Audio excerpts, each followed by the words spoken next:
niyo, Aling Naida. Kaya lang naman po umalis si Ana para po di na po magtampo yung anak niyo. Para po ding maagawan ang pagmamahal niyo. Alam ko naman yun, Dindo. Kaya nga masakit eh. Kasi alam niya kailangan niya magsinungaling para lang pakawalan ko siya. Lolo, sinabi sa akin po ni Mami yung tungkol dun sa loan. Salamat po. Kung kaya ko ibigay, bakit hindi? Lalo na sa akin apo. Sorry po. Ma, nandito na sila. Kaya lang nga may fake na tong bahay natin. Dapat kasi mahanap na lang yung tunay na Ana Karenina na yan. Para hindi na nakikisiksik yung mga fakes na yan dito sa bahay na to. Paano mo mapapatunayang ikaw si Ana Karenina? Huwag mo nang isipin yan natin. May pruweba naman ako na ako ang tunay na apo. Ganda-ganda ko kung bagay na bagay sa'yo. Stupid. Sinong stupid, ha? Ikaw! Ikaw sumusobra ka na, malilintik ka rin! Stop! Huwag na nating patulan yan. Apo pa rin siya ni Lolo. That's right! Kaya kung ako sa inyo, huwag kayong aarte-arte dito. I hate seeing garbage in this beautiful house. Nakakaloka yung car lang yun! Naku, batang-bata pa ako. Baka high blood din ako agad. Diyos ko, Lord, tulungan mo ako. Baka hindi na ako makapagpigil. Oh, talagang nakakainis si Carla. Uy, sorry. I forgot na naimatay ka pala pag nakikita mo ako. Hindi. Kaya ko to. Medyo nahihilo ko pero parang kaya ko na. Parang kaya ko nang tumingin sa'yo. Kahit na ilang tinig ay kaya kong tapakan kung yan ang paraan upang landas mo'y masundan. Kahit ilang ulit ako'y iyong saktan, hindi Okay ka na ba? kita maaring iwanan.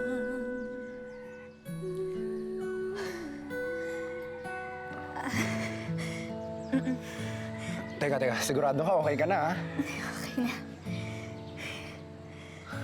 Ang galing. Ang galing mo, hindi ka na nahihimatay, ha? Hindi, Karen, gusto ko lang sanang sabihin sa'yo na pasensya ka na sa inasal ni Carla. Ganun talaga yung babaeng yun, eh. Ay, hindi. Kung tungkol sa kanya, wala na yun. Pinalampas ko na yun para kay Lolo. Alam mo, ang laking kabaliktaran yung dalawa. Kasi ikaw ang bait-bait mo sa akin. Bakit nga ba ako mabait? Dahil siguro mabait din ako. Mukha kang mabait. Hindi, mabait talaga ako. Yan, nakakatawa ka pa. Tapos ang sarap mo rin kausap. Alam mo, napapangiti mo nga ako, eh. Alam mo, bihira lang talagang nakakagawa nun. Talaga? Oo. Pero alam mo, gwapo ka pala talaga, no? Lakas mo talaga mambola, Karen. Hindi. Nagsasabi ako ng totoo. Kasi Oo. ngayon lang kita natitigan. Mabango ka pa. Ganito ka palang katangkad. Maliit ka lang. Hindi, tsaka ang ganda ng mata mo. Talaga. Lalo na yung kilay mo. Alam mo, grabe, ang galing sa mga ganyang bagay, no? Yung mga... Ma, napatawag niyo daw ako. My very handsome son na pinag-aral ko sa magandang eskwelahan. I wonder kung bakit palagi siyang nakadikit sa babaeng anak ng Pokpok. Si Karen po bang sinasabi niyo? Who else? Siya lang naman ang palagi mong kasama, hindi ba? Mom, I'm just being hospitable. Gaya nga ng sinabi ni na Lolo, eh. Tunay na apo ang turing nila sa kanya. So therefore, Karen is just my cousin. Sana nga hanggang doon na lang ang tingin mo sa kanya, Aldrin. May uniko iho. Isang reserve na babae ang nababagay sa'yo. Yung may class, may breeding. And obviously, hindi si Karen yan.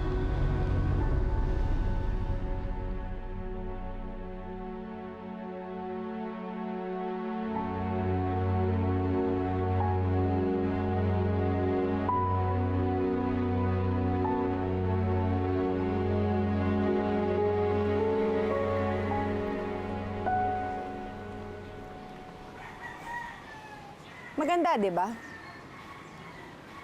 Alam mo ba na yan ang pinakamahal na species ng orchid dito sa Pilipinas? Opo, ang ganda-ganda po. Tsaka mukhang mamahalin po talaga. Pero wala po kasi akong hilig sa mga bulaklak eh. Kayo po ba mahilig sa mga ganyan? Mahilig ako sa lahat ng magaganda. Mula sa bulaklak, sa damit, sa alahas, sa bahay, at syempre sa tao. Karen, I'm a Monte Claro. Sanay ako sa luho. I have good taste na na-develop ko simula nung bata pa ako. And you know what, Karen? Ang mga Monte Claro ay parang ang orchid na yan. Maganda, mahal, mataas ang value. Napilit inaabot ng isang katulad mo. Pero hindi pwede. Because you, my dear, is just a simple anak ng pokpok. Huwag niyo naman po ako maliitin. Hindi kita minamaliit. Sinasabi ko lang ang totoo. Sa dinami-rami ng lalaki sa pinanggalingan mo, ang anak ko pa ang magugustuhan mo? Nakakadiri. Si Aldrin ay isang Monte Claro. Ang nababagay sa kanya ay yung ka-level niya. At ikaw, hindi ka nga isang bulaklak eh.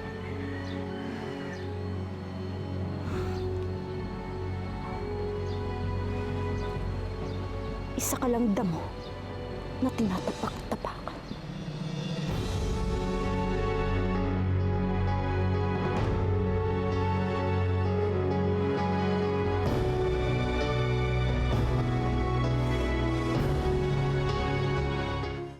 Kailangan ko ng previous school records ninyo para ma-submit sa pag-transfer ninyo sa school.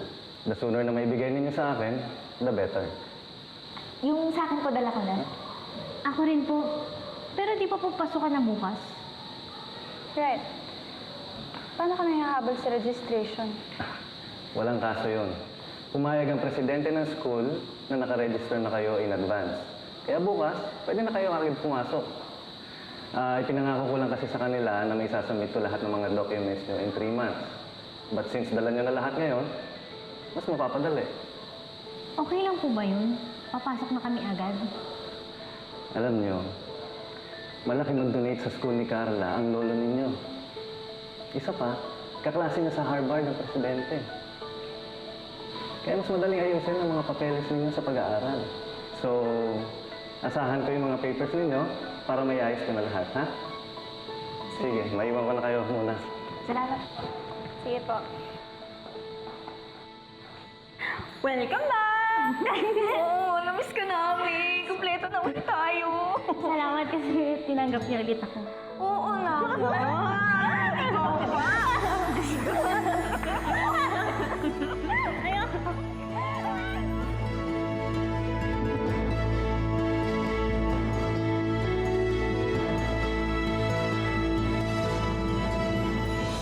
You look so beautiful, Carmela. Thank you. Alam mo, the last time you were dressed like this, nung dibo ni Maggie 15 years ago, yun din ang huling araw na naging masaya ako. I remember that day. Pero tapos na yun, nakaraan na. We have a bright future kasi andito na mga apo natin. I know. Let's live the present. Yes. I love you. And I love you. Oh, alas na.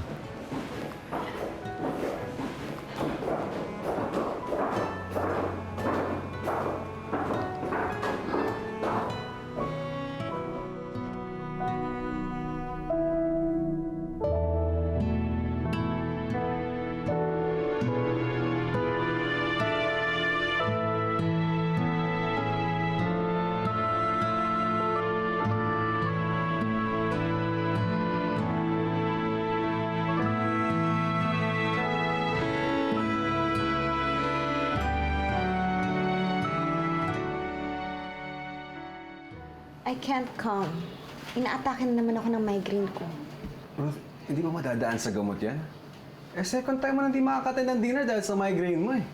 No, Abel. At alam mo kung bakit sumasakit ang ulo ko. Kaya, go ahead. Enjoy the night with those fake Ana Kareninas. Okay, Carla, let's go.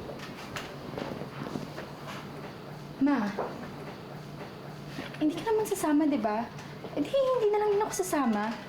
I don't wanna mingle with those fake Ana Kareninas. No, Carl. Sasama ka. Ma! Carla, kapag hindi ka sumama, tuluyan ang maagaw ng mga anak Karenina na yon ang lolo't lola mo. Dapat matuto ka mag-effort na mahalin ka. Carla, hindi lahat ibibigay sa'yo. Dapat matuto ka mang-agaw ng kung anong dapat sa'yo. Now, go out there at agawin mo ulit yung lolo't lola mo sa mga anak Karenina na yon. Dahil kung hindi, ikaw ang mawawala. Now, go. Go!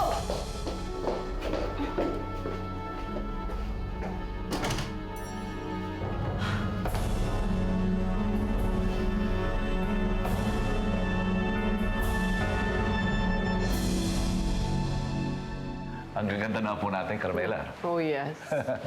Tayo na.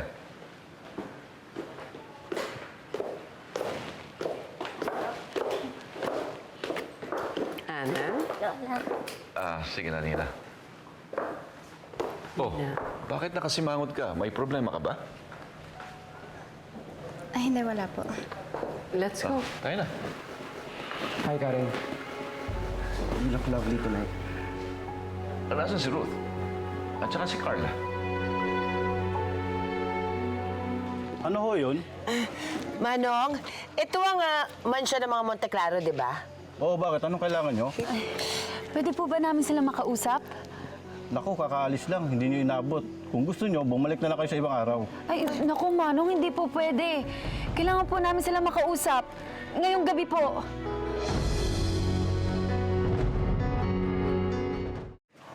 Sige, Manong, pakibukas. Ano po yun? Anong kailangan nila? Pwede po ba namin makausap ang mga Monte Claro? Nandito po ba sila? Wala eh. Umalis sila. Saan po ba sila nagpunta? Nako, hindi namin pwedeng sabihin ng kahit na anong impormasyon tungkol sa mga amo namin eh. Pwede bumalik na lang kayo ulit, ha? Manang, maawa na kayo sa amin. Ang layo ng pinanggalingan namin eh. Totoo po yun. Ako po si Ana Karenina. Ako ang apo ni Don Sernan at Doña Carmela.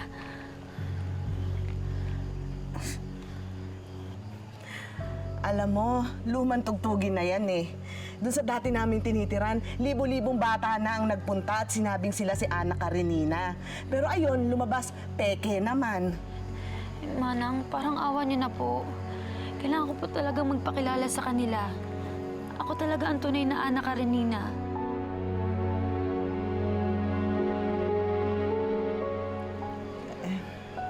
O sige, sandali lang. Sasabihin ko kay Ma'am Ruth, ha?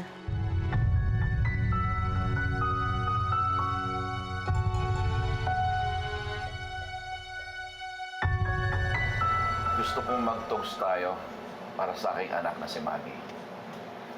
Kung kasama natin siya ngayon, she would have been 33. Pero dahil sa ginawa ko, Sernan. I'm sorry.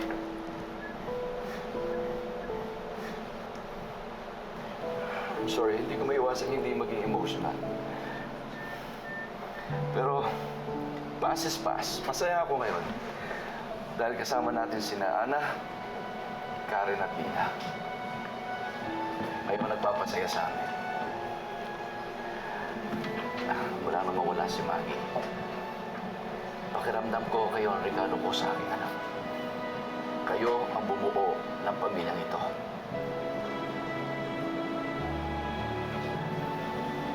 Cheers. Cheers. Cheers.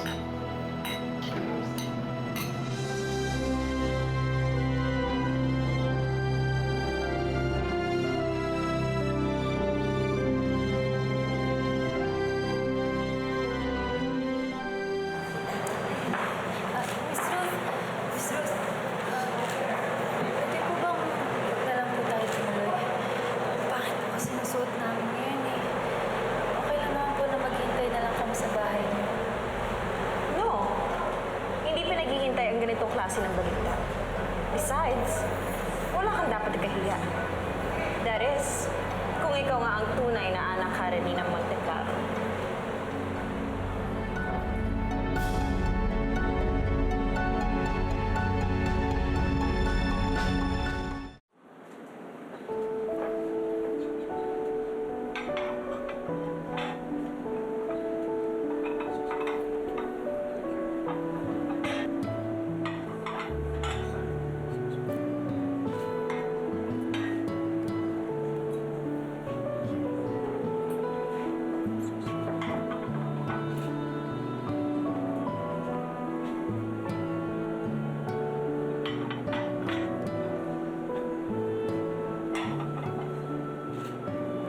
Okay, kumain na tayo.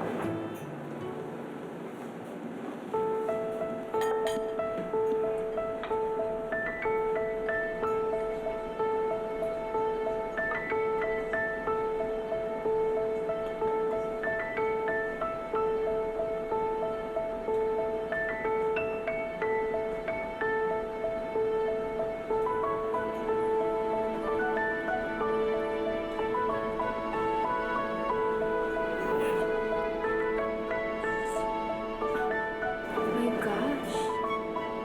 Walang breathing.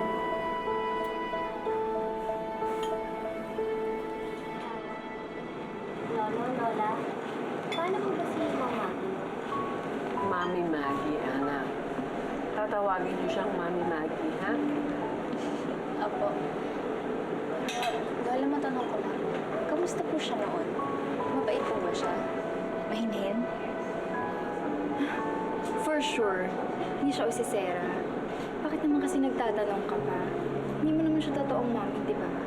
Carla, walang masama kung magtanong siya tungkol kay Maggie. Mga apo na namin sila. Para nilang ina si Maggie.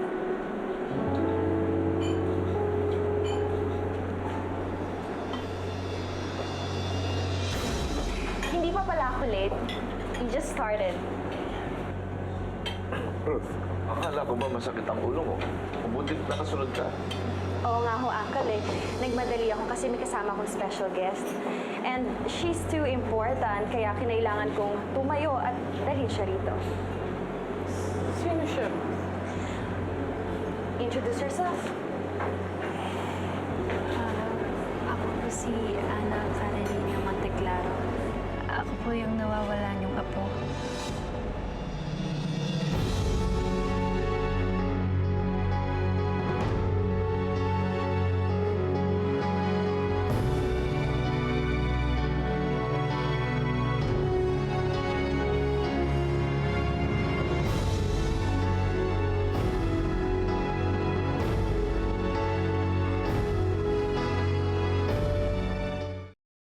Uy, nakita niyo na ba yung pang-apat daw na Ana Karenina? Grabe, no? Ay, naku, lahat ata ng bata sa safe haven ay Ana Karenina ang pinangalan. Ano ba yan? Sigurado, kagulo na naman sila sir at ma'am niyan. Ay, naku, sinabi niyo pa. Eh, dun na lang sa tatlo, litong-lito na eh. May pang-apat pa. Ano ba yan? Bale, naku, sige. Ruth, what the hell is this? Ba't ko sila kasama? Sabi kasi ni Berta na meron daw nagmamakaawa sa may gate. Sabihin daw sa kanya kung nasan ang lolo't lola niya. Pero totoo ba yung sinasabi niya? How would I know, Abel? Eh, dinala ko lang naman siya dito dahil sabi niya siya si Ana Karenina Monteclaro. And besides, don't you think it's a nice surprise na dumating ang totoong apo sa araw ng birthday ni Maggie?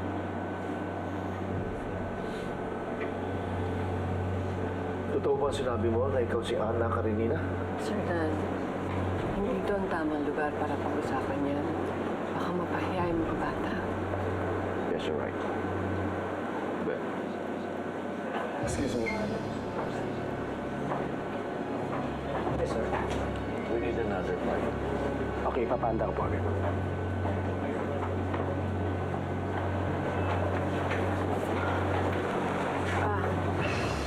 Babalik kami agad, ha? Kumain na kayo.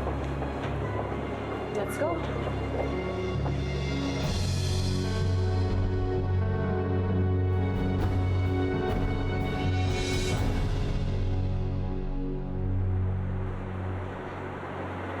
Totoo ba yung sinabi mo na ikaw si Ana Karenina Monteclaro?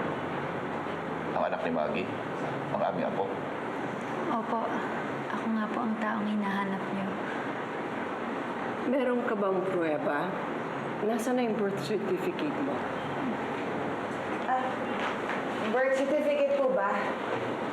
Ito po, oh. Sir.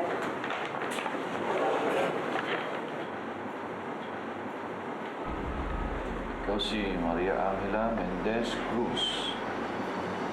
Nanay mo, Stella Mendez Cruz. Tatay mo, Andrew Cruz. Taga San Jose, Mindoro ka? Occidental Mindoro. Hindi ka pinanganak sa Safe Haven? Kasi doon nanganak si Maggie. Paano ka naging si Ana Karenina? Na-aksidente ko kasi ang nanay ko noon. Kasama po siya dun sa lumubog na barko. Kaya napadpad po siya sa isang isla dun sa Mindoro. Sabol pa lang po ako nun eh. Pero buti na lang po nailigtas po siya ni Tatay Andres. Pero nung mailigtas po siya, wala na po siyang maalala. May amnesia na po si Inay. Dinala po siya ni Itay sa bayan nila. Doon, nagmahalan sila, kinasal. Kinilala niya po kung tunay niyang anak. Kaya din po iba yung pangalan ko sa birth certificate. Sila na pong dalawa ang nagpalaki sa akin. Go ahead, Iha. Ituloy mo yung kwento mo. Nung 10 taong gulang po ako, bumalik po ang alaala ni Inay. Sinabi niya sa amin na naalala niya na po ang pangalan niya. Siya daw po si Margarita Monteclaro.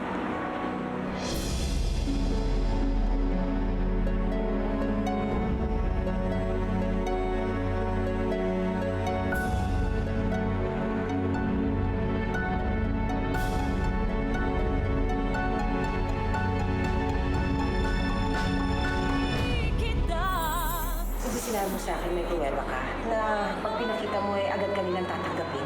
Meron po akong pruweba. Ito po. Oh my God! This is unbelievable. Ano ang gagawin natin doon sa tatlong nasa labas? Ipapahatid ko na ho ba sila sa driver sa kanilang bahay? Ano ba dapat nating gawin? Hindi ko na talaga kaya. Nakakakaba na nakakabaliw na hindi ko talaga alam. Ano na bang mangyayari sa atin? Nakapag-desisyon na kami, Carmela. Alam ko naman, hindi natin kadugo si Maggie. Pero bakit nung nakita ko si Angel, wala akong naramdaman ng lukso ng dugo? Mabait si Angel, pero tama si Carmela. Wala akong nararamdaman dun sa bata. Hintayin na lang natin yung result. Kung di naman sila match ni Brent, hindi pa rin siya si Ana Karenina.